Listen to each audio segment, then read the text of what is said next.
Primo punto in campionato dunque per il Matera, che sul campo del Gela avrebbe meritato una sorte migliore, e la squadra bianco-azzurra è stata a un passo dalla vittoria e se fossero giunti i 3 punti sarebbero stati ampiamente meritati.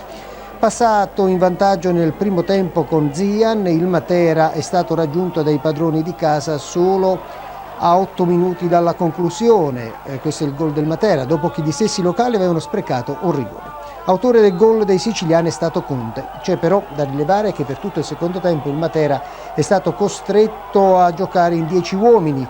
Proprio in avvio di ripresa infatti è stato espulso in carbona per doppia ammonizione. L'allenatore Fabiano ha dovuto fare di necessità virtù, squadra più arretrata e Gela bloccato al limite dei 16 metri.